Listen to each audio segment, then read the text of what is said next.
It happened again. Let's waste no time. Under normal circumstances, Kirby and the Forgotten Land is a roughly 10-hour long game, depending on how much you want to achieve. So just like in Star Allies, I spent an unusual amount of playtime in a game, which can be easily beaten during a weekend. As you can see, I only finished the Forgotten Land twice. One save file with 100% and another one just regularly. This means there must be something tempting me to come back other than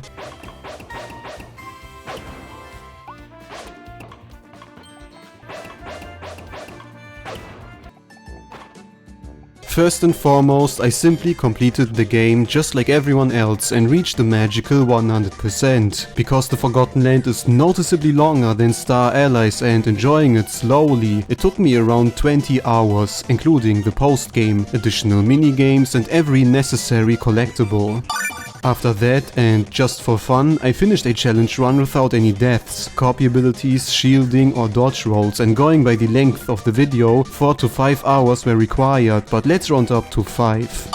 Normally this is where you close the game and put it back beside Star Allies to make that game look even worse in comparison, but obviously I'm no ordinary Kirby connoisseur. Connoisseur? Connoisseur? Connoisseur. After all, 100% doesn't necessarily mean true 100% in many cases, as demanding challenges that are considered as grinding are often just a bonus and don't contribute to the completion number. The most obvious one are the high scores during the treasure roads, which I always just accomplished when playing them anyway, so they are part of my regular playtime. The true grind starts when you are planning to upgrade every possible copy ability and its upgrades to their maximum potential. After beating the main campaign, it's possible to improve every power-up's attack power with the help of additional rare stones, normally used to simply upgrade them in the first place. The thing is, the game doesn't provide the right number of rare stones to upgrade every copy ability, so some additional visits needed to be taken in the Colosseum. With a glitch, it's easily possible to farm some rare stones without battling through a whole cup, but there's a downside.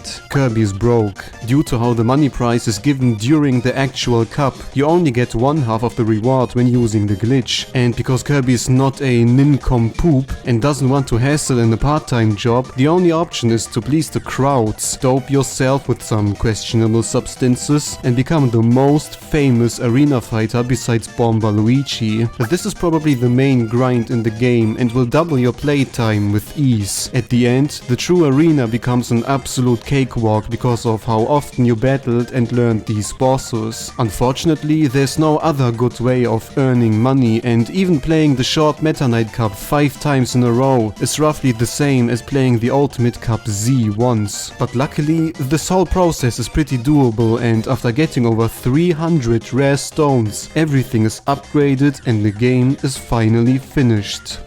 It took quite some while, but it wasn't as bad as Star Allies, which, keep in mind, I still haven't truly 100% completed, so at the end it was more enjoyable than sufferable. At least, I thought so. Unfortunately, if you take a closer look to the figures, you will notice how you can get multiple copies of only one trophy. So what happens if we raise that number to its maximum? As you know, there are two things which will create an utter fee in every Kirby fan out there: red butterflies, as well as crowns. While the former has more something to do with the lore aspect of the games, the latter is a personal arch enemy, especially after Star Allies, and its many crowns to collect. So if you want the true completion in Kirby and the Forgotten Land, not only do you have to grind endlessly in the arena, but you also have to collect every figure at least 9 times in order to get a small, pretty crown in its description.